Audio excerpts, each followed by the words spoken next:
I can't do it. I can't do it. Welcome to another edition of Chat with the Docs. Sorry for the lackluster intro. It's a budget show. You get what you get. It's kind of like Super 8 or Motel 6. Which is worse, Motel 6 or Super 8? Probably pretty even. I've always felt inclined to have a Tyvek suit with me either way. And I've stayed in some pretty colorful Motel 6s and Have Super you? 8s. For continuing and whatnot. Speaking of Parasites, True. That's perfect. it is. What a segue. What a segue. We're continuing to talk about Parasites, and because, well, quite frankly, we see a lot of it. It's pretty relevant. Yeah. According to the CDC, and we all know how reliable they are, I got me a Yugo for $39.95. Yugo, CDC, you see the connection, reliability. According to the CDC, 1/3 of all Americans have a problem with parasites. Now, I've had several patients in the last couple of months go to their doctors and say, yeah, my acupuncturist thinks I have a parasite issue. And the GP, who we'll just say that they practice their board exams over and over and over, says, this is America. We don't have any parasites here. They vote them in every election. Come on. You got to have political jokes when you're talking It's parasites. True. It's true. I still can't believe they said that, though. Like, that blows my mind. For all the pets we have and everything we're exposed to, but that's not real. Yes. Well, for crying out loud, what's their definition of a parasite then? You have Cryptosporidium. We had Milwaukee shut down, what was it, back in the 90s? Because of, well... You know what we're after, though, right? I think my coffee mug is older than this kid. It's going to be 30 in a few months. We're getting there.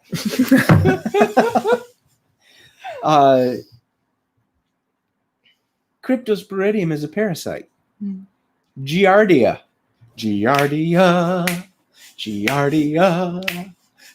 Never mind, I'm not going there. This is a family show. It is. Shame on you. Giardia is a parasite. You get it from drinking in rivers and streams. There's, by the way, the neat thing about crypto and Giardia, this is how my little pea brain works. Crypto and Giardia, they've got a nice hard candy shell. Did you know that? I think I did. And they can survive outside of the body of their host for a while. For a long time. They can survive in chlorine outside of the body of their host, which is why when Giardia and crypto get into municipal water supplies, it's so hard to treat. Mm-hmm. When it gets into your well water, it's so hard to treat. So we're not just talking about, playing like your Jeremiah Johnson. That was a great film, by the way. Depressing. Very depressing. Not in a death of a salesman sort of way, but very depressing. These guys that go out and they're drinking from the rivers and streams, completely oblivious to the fact that there's a dead bloated buffalo upstream by about a quarter mile. Oh, it's pristine. It's wonderful. Well, yeah, in other countries and things like that, I could see that. But you even have the granola guys that go out here and do it. Yeah, under the bridge. Well, filling their cup. Saul, that's how we met Saul. And if you don't remember who Saul is, now you have to go back and watch previous episodes of Chat with the Docs. I mean, cheese is salty. That's how we met him. He came to us because of Parasites? Some waterborne parasite issues. And no, that's not a HIPAA violation because you can't prove that Saul is even out there because you don't know the bridge he's under. Ha! I mean, cheese is salty. That's why you need some water. So with his little mug, it's probably way older than me. His mug is older than me. In fact, I think his mug was carved in the late Stone Age. that old. He's got a relic. Saul is a relic. I mean, how many attorneys do you know that have a Captain Crunch briefcase? Again, to get the reference, you may have to go back and watch previous episodes. Both of you. No, the amazing thing is with this show, we might have 3 people streaming directly from YouTube right now, but our Reach is our pretty good. engineer hero has this up on so many different platforms. We can have 250 people watching this show, which just goes to show that in the world's population, 200 to 250 of them are really lacking for entertainment. Don't cut yourself short. We got pretty good entertainment here. Well, that aluminum foil hat was a pretty neat deal. By the way, if you would like to place an order for your aluminum hat, just send us a self-addressed stamped $50 bill to the clinic here and your hat size, and we will mold one to your we will mold one. It may not be to your liking, and there are no refunds because, we're going to say that this is the age of coronavirus and there's no refunds. Just like Walmart. Me bitter? No. You could do in a cowboy hat shape. Hey, don't commit me. Don't commit me. No, you shape. you take what we give you. Sorry guys, I tried. Get all the hipsters wanting their Jacobite hats for their revolution. We don't need that. What are we talking about? We're talking about parasites. Parasites. Because we had already covered the ones that are transmitted with Lyme. We went through all those. But there are other ones that come around because Do you eat food? Do you eat food? You do, don't you? Do you drink water? You do? I go outside too. The human experience. Do you ever walk around barefoot? Have you ever walked around barefoot in your life? Have you ever been around kids? And dog sneezes. Dog sneezes. Have you ever been around animals? Mm-hmm. I grew up on a ranch in Montana, and you had regular parasite treatments twice a year for the animals. In the old days, the farmers would treat their animals and treat their families because parasites were legit. Parasites were real. You can go and parasites are so pervasive in our culture. It's things are considerably less acute. You don't have people dying all the time from it because of our level of health and safety standards. Thank you, USDA. You guys in the long white coats and the hairnets and your clipboards and all of the meat packing places, you look silly. I just had to tell you that. But we salute you.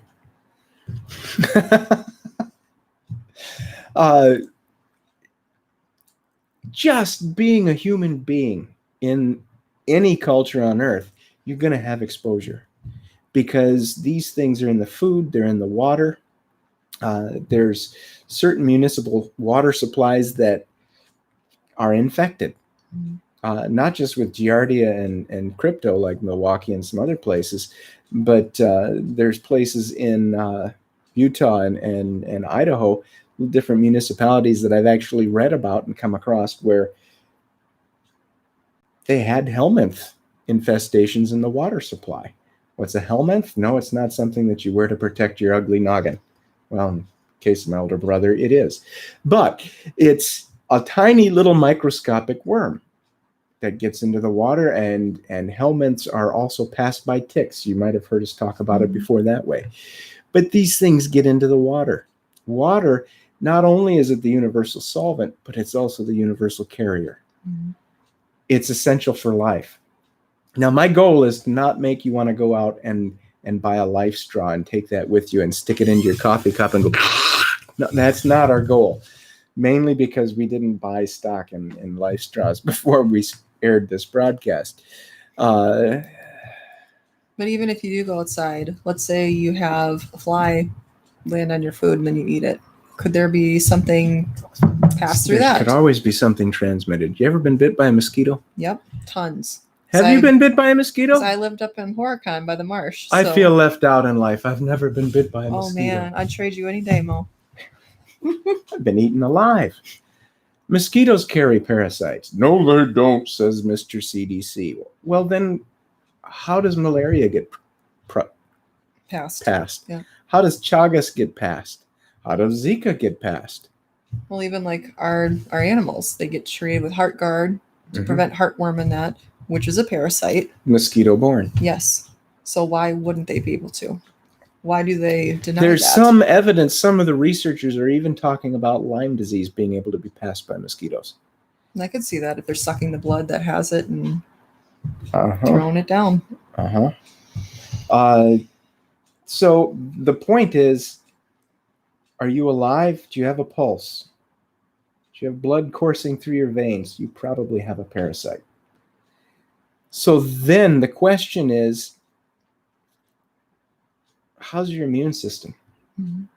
And it goes back to that beautiful little teeter-totter that we talk about almost every show. I think pretty much every show now. The TH1 response and TH2 response. Do you want to explain it so that they don't have to listen to me explain it again? Yes. So if your body is fighting bacterial infection and it also has a parasitic infection, it can only do one at a time.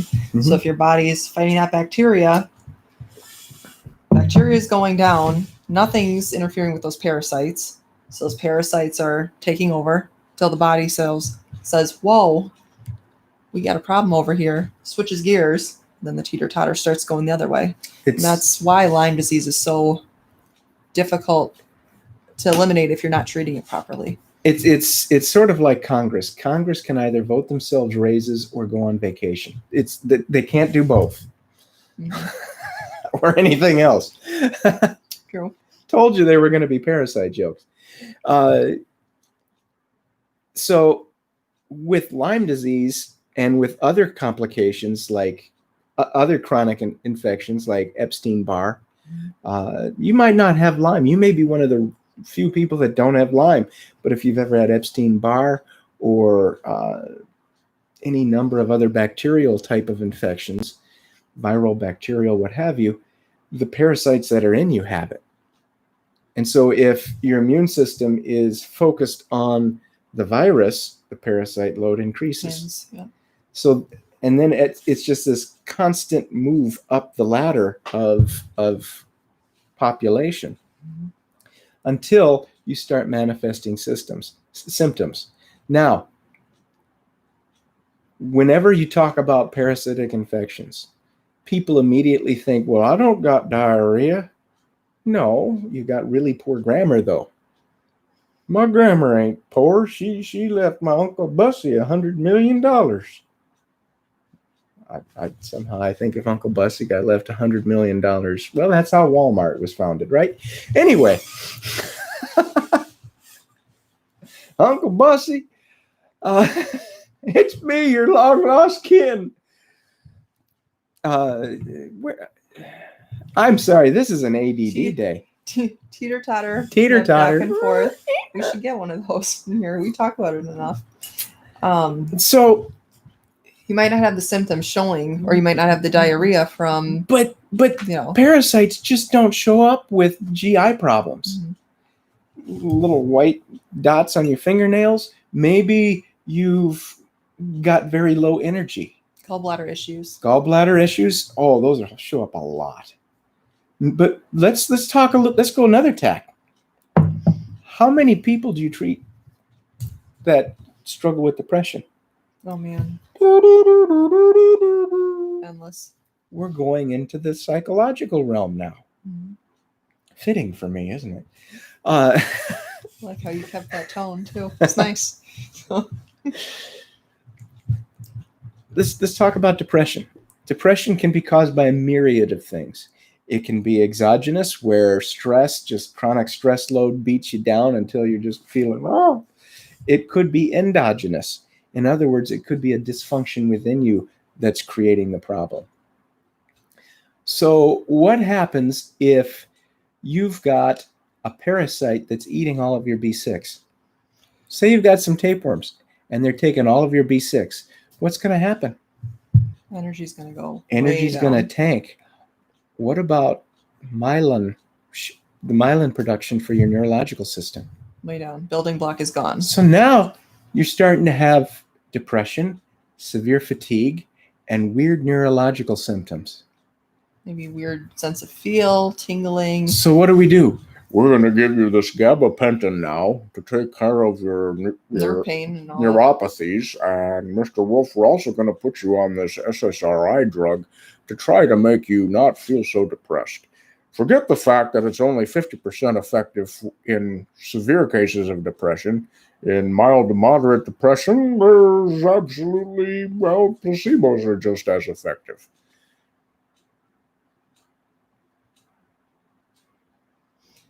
Yeah. Is that insane or what? That's what a lot of people do, though. So you go to your natural practitioner, your naturopath. Naturopaths love to supplement. That's what they do. That's their shtick. I can't hold it against them. They supplement. And so what they do is they do blood testing and they look for trace mineral levels. When I was getting ready to graduate Oriental Medical School, we had a course where the president of the school came in and he told us trace nutrient levels are where it's at. You're going to need to go and get this extra testing, go to this place. Because then you can start supplementing. And then you can start, making extra margin that way. I got in trouble in med school, by the way. Did you? I did. I was an internist and I got in trouble because my patients were getting fixed too quickly. And I got called into the clinic supervisor's room, and she says, it's very cool, but your patients are getting discharged too quickly. And I said, what do you mean, prematurely? Did I miss something? No, you're never going to make any money because they're getting healed too quickly. That stinky, rotten philosophy even pervades alternative medicine. We're supposed to be working ourselves out of a job, aren't we? Mm-hmm. We're supposed to be helping people. We're supposed to be helping people. And if you're helping people and doing a good job of it, you're going to make up for the fact that you're discharging them too soon via volume. And that's what we see here at this place. That's when word gets around, word of mouth. When you're helping people. Yeah. Somebody always needs help. So, trace minerals.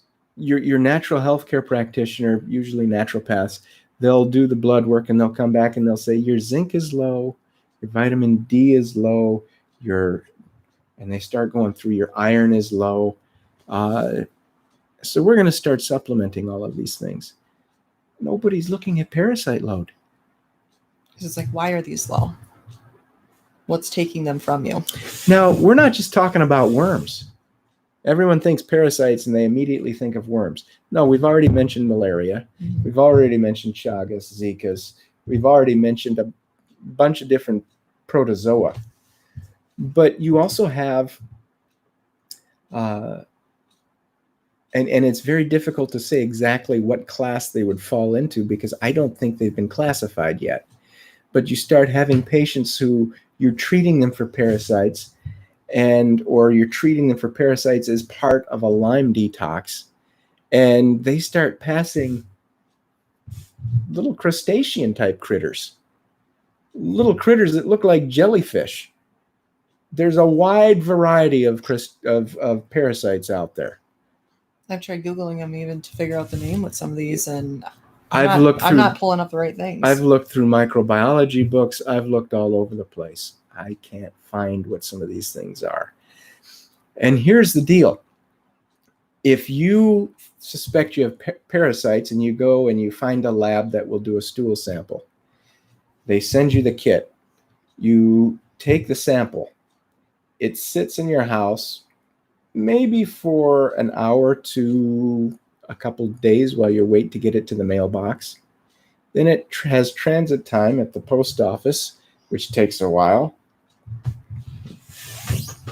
Post office, I'm talking to you right now.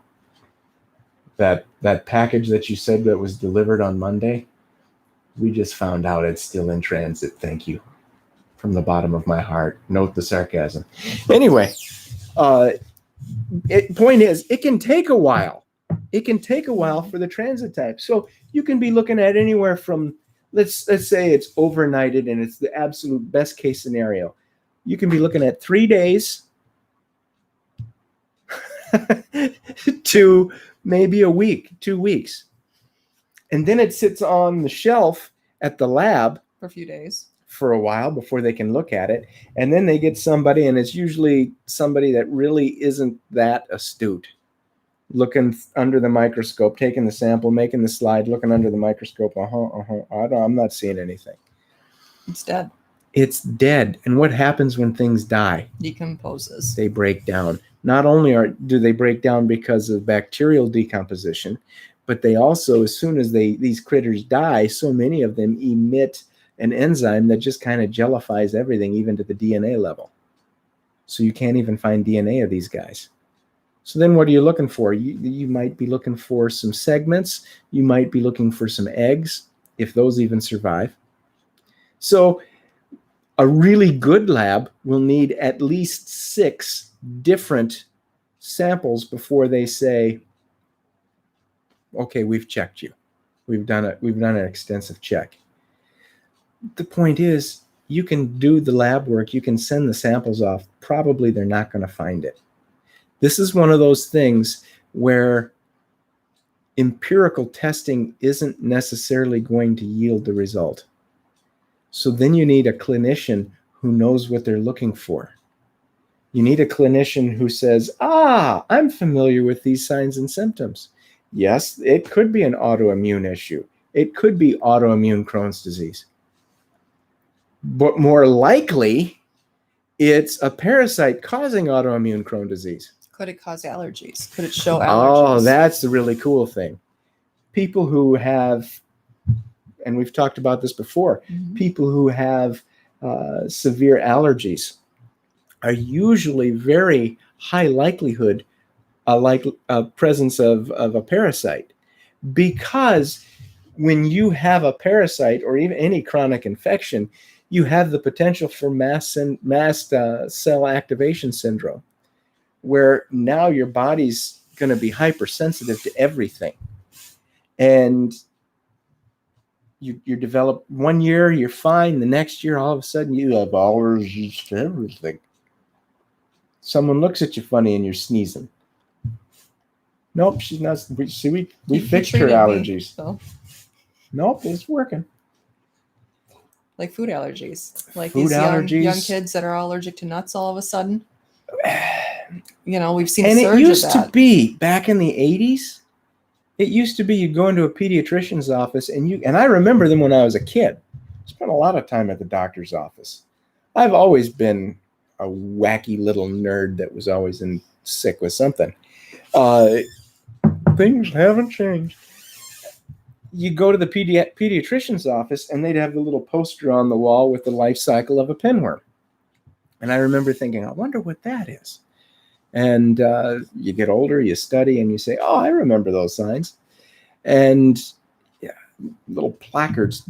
Yeah, you probably not old. I know a way that I remember pinworms for boards, but I'm not going to say it. Thank you. This is a family show. It is a family show. Now, pinworms, again, we all think of those as a pediatric type issue, but it's not just pediatric. A very prominent chiropractic turned functional medicine guy, Dr. Jay Davidson, had a practice, very good practice in Milwaukee, Waukesha area for a while. Sold that, ended up going down, and now he does functional via distance in Puerto Rico. Not a bad gig, huh? He got turned on to treating parasites and the presence of the parasite issue from his own experience treating his own pinworm infection. He was having some signs and symptoms and started looking it up and said, no, that can't be. And then started treating it just on a whim, because what else are you going to do? And started passing worms. And we think, oh, that's so gross. It may be, but it's part of life. It's part of your own biome. So the idea is to get it beat back down to a level where your immune system can handle it. Isn't that the issue with most chronic illness, though? Mm-hmm. Get the chronic illness beat back enough and your immune system strengthened enough to where you can coexist. See, that would make a much better bumper sticker than all of these silly ethnic religious symbols. They should put mammals, reptiles, birds, and all these little parasites making them up saying coexist. That would make a lot more sense. Coexist. So, on that note, we're going to pause for a moment of reflection. Okay. You poor people. So, I had a fellow that I knew who the guy likes to do a lot of self-care. And I don't fault that. That's phenomenal. More people should do self-care. Mm-hmm. But when you're doing self-care, there's this thing called common sense. You should really employ both equally, okay? This individual went out and got himself ivermectin. Now, there's two ways of going about getting ivermectin. Ivermectin is an antiparasitic. You can get the prescription from your doctor, or you can go to Farm and Fleet and get a bunch of dog or horse wormer. He went to Farm and Fleet, which you can do. It's not advised. You can do. And the poor guy got himself super sick. I bet. So, why would that happen? Number one, taking too much ivermectin. There is such thing as too much. That's why we have dosing for medications. It kills stuff. Toxin.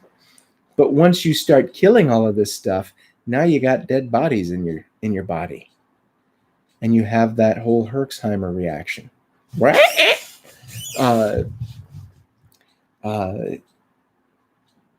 So that Herxheimer reaction can manifest itself just as a lot of pain. It can manifest itself as flu-like symptoms. It can manifest itself with neurological symptoms.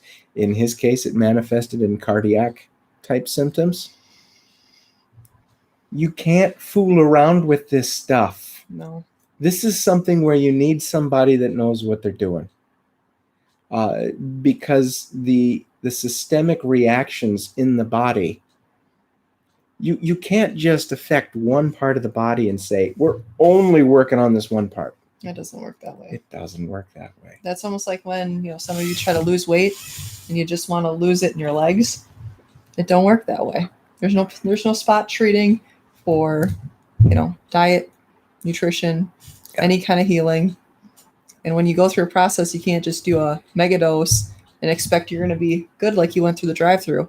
It takes time. And there's no such thing as drive-through treatment. No. It takes time. Healing takes time. This would be a great time for Hero to put on that, was it Louis Armstrong or Dizzy Gillespie singing, "It takes time." From the voice little dance. Yeah, this Hero, if you're listening, it takes time to treat these things. Because how long did it take them to get established in your body? Mm-hmm. Not just show up, but established, build their homes, develop their little community organizations, get on the PTA board, things like that. It takes time. Mm-hmm. You're not going to root them out right away. I have some patients who I have been treating for Lyme detox. I think the one individual's been on it for 8-9 months now. We're well past that acute stage of that stage of treating acute parasitic infection. We're well past that stage. This individual is still passing whipworms. This individual still passes segments of tapeworms 9 months later, because these things are still in there. Now you look at the individual and you would never guess that this individual had a parasite issue. Looks perfectly healthy. The only thing is that the person struggles with depression. But I mean, I think people think of like with parasitic infections, you think of somebody in a third world country with the extended abdomen and everything. Well, you think of a else is guinea withered worm down. infection. You think of guinea worm infections. You think of that tiny little joints and legs Yep, and that and big this- swollen belly. Yep. Or you think of that worm that burrows into the foot and you have to pull it out and it's extremely painful. I think my brother might have dated one of those in high school. Never mind. Anyway. Got the brother joke in today. Yeah, that's 2, I think. If you're keeping score, if that was 2 or 3, just let us know. But these critters, not only are they messing up and causing inflammation and messing up the balance of neurotransmitter production in the body, because isn't it 50% of serotonin's made in the gut? Yep. So if you have inflammation in your gut from critters, You're not right in the mind. well, some of us ain't right in the head anyway. But you Doesn't look help. like you knew that was coming. We've been doing this show for a little while now. Yeah. So not only that, but when you are going through your life, you get up in the morning, you shower, you clean yourself, you eat, you drink some water or coffee, you shower up and you put on what? You put on deodorant. Why? Because we sweat, and when we sweat, we stink because of the bacteria living on stuff. Wait a minute, you sweat. You have your morning constitutional. You excrete. We urinate.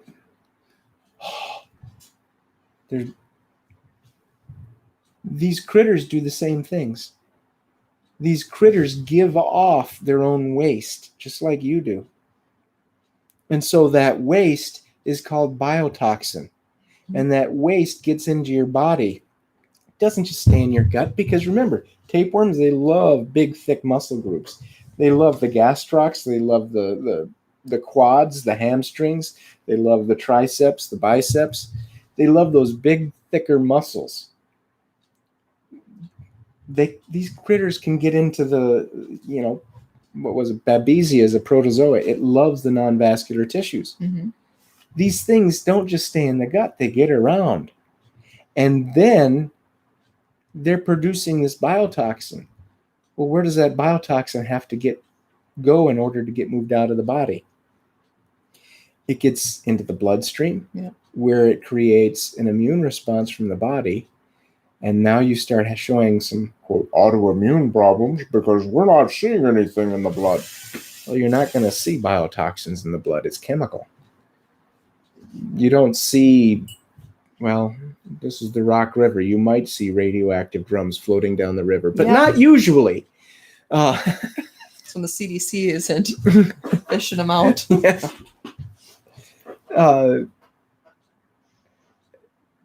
So it's very hard to detect this stuff, but it's there.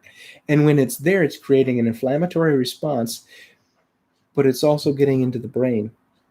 And that biotoxin in the brain, you get brain fog, you get depression, Maybe you anger. get mood swings, you can get very violent anger, road rage. This is cute. I had a patient yesterday, very, very mild-spoken person, kind of talks like this. I took the pulse and I said, "You all right? You having a stressful day?" "I had some road rage today." And so I had to ask, Oh, yeah. how does road rage manifest for you? Well, I sit there and I think, can't you move faster? I thought that was so cute. How old are they? Ish. I think she's probably in her 60s. Okay. But I thought that was just absolutely cute. Did you hold it together or did you laugh? I chuckled. You know me. I can't. So I chuckled and I told her that was funny. But these things get into your bloodstream. They affect your brain. They affect hormone production. Mm-hmm. Because now that the blood supply going to these various glands in the body is tainted, now you have an inflammatory response in that gland. Now you have hormone imbalances. Do you see how this stuff is pervasive and can affect everything? So if you've been, getting hormone replacement therapy for years, if you've been getting some of these things treated by your allopathic and or naturopathic healthcare practitioner for years, maybe it's time to start looking in some of these other directions. Now, how do we diagnose parasites? Functional medicine. Functional medicine. Well, You tested me. we use functional medicine. We look at blood levels. We look at those. We'll send you out and say, yeah, psst, hey, Mac, go get your mineral levels checked, your trace mineral levels. Get us a CBC, get us a chem panel, get your mineral levels checked. Get the full picture so Get we know the what we're full doing. picture. Get a metabolic panel. Let's look at everything. So then we look at the blood work and we come back and we say, let's sit down and let's look at you. Now we put our hands on you and we're looking at you. We're taking your pulses. We're looking at your mouth. We're looking for ulcers in the mouth. We're looking in your eyes. We're looking for all number of different signs and symptoms. And then we do the applied kinesiology. And we say, well, looky there, Uncle Bussy, you got the tapeworm. I don't have an Uncle Bussy, but I sure wish I did. Any of you that might have an Uncle Bussy, I salute you.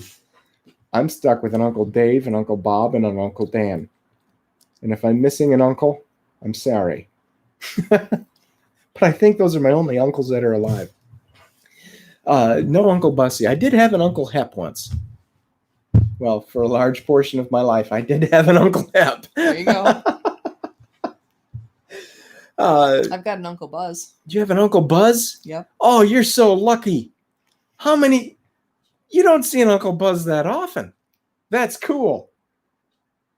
That's cool. My kids have an Uncle Will. Is he a good guy? According to his probation officer, he's doing really well. Yeah. Good. We're almost to that time. We're almost to that time for questions. Well, yeah, we're close enough. If you have any questions about parasites, any of the treatments that we do here, anything along those lines, just go ahead and text us on the live chat on YouTube. If you're watching from another platform, go to our YouTube channel, sign in, and look us up, sign in, and you can put in your question. Is there a minimum age to get treated for parasites? It's a very good question. It depends on anytime you're treating children, you have to weigh the acute nature of the infection, the threat of the infection, with how strong the child is. Number one, you could have certain infections that are passed from mom. A Lyme infection that can be passed from mom. Intestinal parasites, no, they really can't be passed because baby's not feeding on anything yet. Mm-hmm. So, and it won't get passed through the breast milk because the body it won't protects. be passed through the breast milk. But say your water's infected and you're giving your baby a bath. Oh, hello. Is that somebody calling in?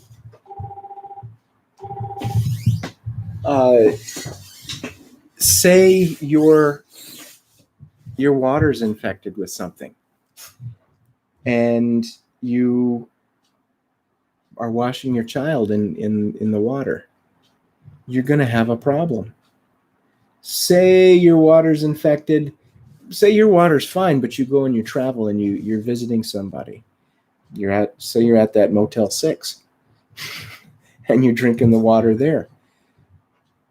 And this could be in Phoenix, Arizona. This could be in Toronto, Canada. It doesn't matter. Can some of it get past the filtration system? Oh, yeah. Anytime the filter gets changed, you're going to have some bypass. Okay. And that's not necessarily going to flow all the way through. That might hang on the outside of the filter now. That might hang somewhere, get caught up somewhere in the system and colonize there. Okay. If you've ever traveled abroad, not traveling with abroad, but traveling abroad, as in going out of the country. I'm going to get in trouble for that one. This is a family show, Mark. I know it. Oh, dear. I'm going to go home this afternoon and my family's going to say, we don't know him. Well, nothing new there. Anyway. There's more ways you can get these, so it's not always saying it's from your home. It's not just from your home.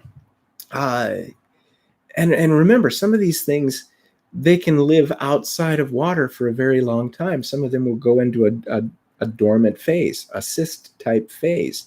So maybe the water got sprayed, contaminated water got sprayed on your produce. And you didn't wash it off well enough. And now you're eating the produce and whoa, you're sick as a dog. That can happen.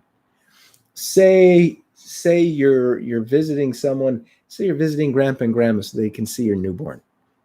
And you wash the child in their water, or maybe you've got to supplement some formula because your breast milk's not all in yet. You take the water, you boil it. Good, I'm glad you warmed it up, but I guarantee you didn't kill everything. And now you're passing it on to your little one. So yeah, little ones can get sick. Can you treat it? Yes, you can. And there's a number of ways of going about that. Best case scenario at that point would be have someone talk to their pediatrician and find a pediatrician that knows what they're doing. If you can find a pediatrician that takes missions trips to the third world, that's even better. Because now they know parasites exist. Now they know that these things exist. And now they know that, wow, signs and symptoms. This little guy's sick. For my family, if I had a newborn, I don't. But if I had a newborn that was showing signs and symptoms, number one, we'd get it tested and checked. Number two, I would probably just treat herbally. I'd probably put a little bit of anti-parasitic into a bottle, maybe a couple of drops of the Para 3 into a bottle with some breast milk. But that's if it's not resolving itself. That's if you have a downward spiral. If everything's just kind of maintaining or the baby's gradually getting better, I'd just stay hands off and watch. Watch like a hawk, but watch. Are you watching for, I guess, continued weight gain with age? Continued weight gain with age, watching for any signs of fever.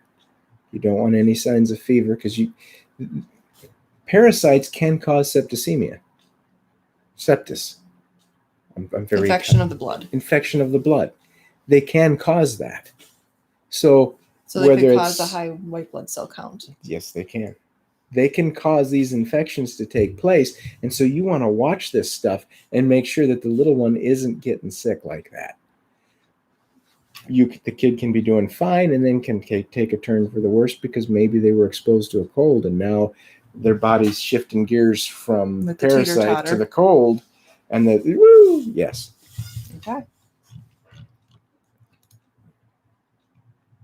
So if anybody has any questions at the moment, now would be the time. Speak now or forever hold your peace.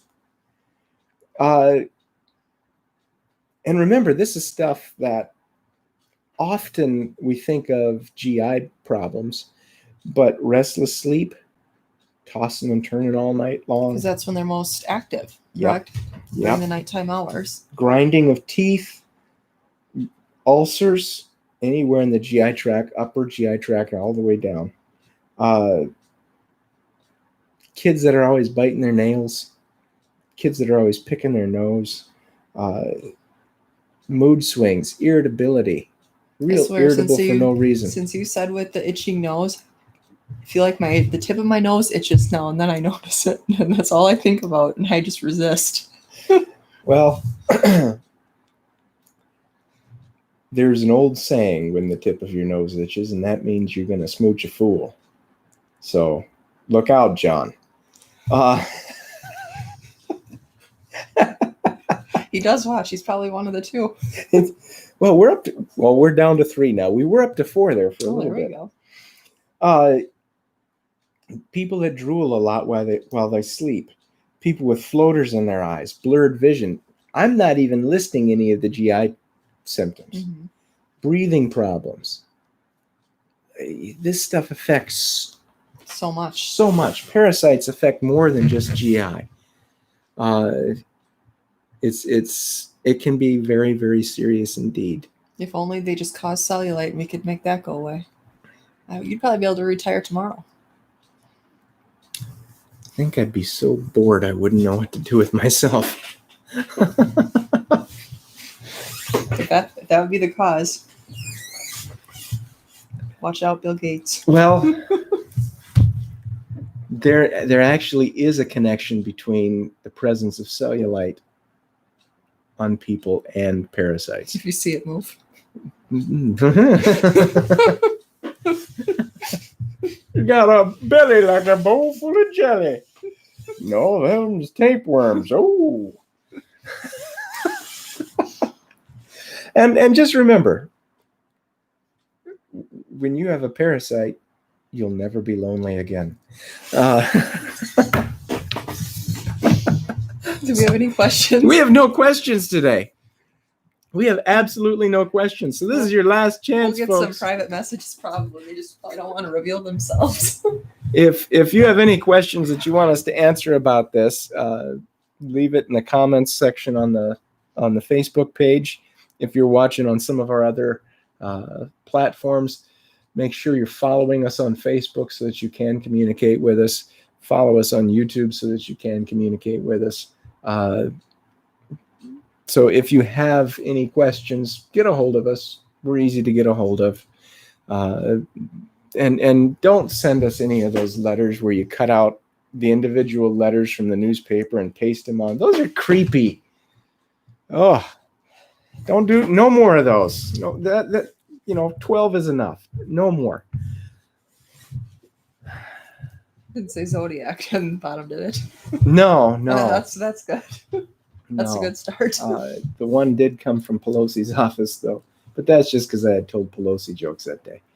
That was another parasite day. Imagine that. Now I'm going to get another one of those notes, aren't I? By the way, high five me. Another week without a cease and desist letter. We got a special P.O. box for those ones. Yeah, Even call. he doesn't know what it is. Call. If you have a cease and desist letter for us, call. And Carrie will give you the cease and desist P.O. box. So you have just wasted another perfectly good hour chatting with the docs. I've enjoyed it. Me too. I hope you enjoyed it. I'm completely out of my Dandy Blend. By the way, I've cracked the code on Dandy Blend. Have you? Yes. The Dandy Blend, that's that dandelion chicory stuff that tastes like cheap instant coffee. And if you drink too much of it too fast, you get real lightheaded. It's not because of caffeine. It's just because of what it's doing to your liver. Wow. But here's the secret, gang. If you put a teaspoon of organic maple syrup in the bottom of your cup and take your Dandy Blend spoonful and dump it in the garbage and no. I knew that was coming. Take your Dandy Blend, put it in there with the maple syrup, stir it up. It's palatable. You can chug it down. I think I'm on my third, fourth you cup like for the maple day. syrup in your coffee too. I love maple right? syrup in coffee, particularly after dinner. I'm a wuss. I drink decaf after dinner. I just can't have caffeine. Or smart. They don't allow me caffeine. They won't. They won't. If I had caffeine, my family would have to get the ratchet straps out and hold me down.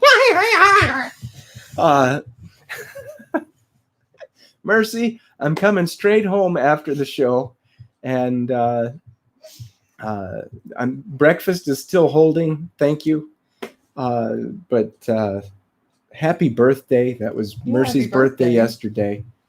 Happy birthday.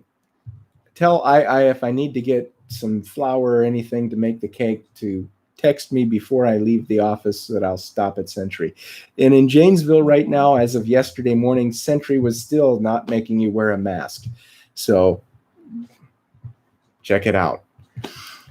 On behalf of everyone here at the Siloam Center, thank you for watching and have a great week. Shalom. Bye, guys.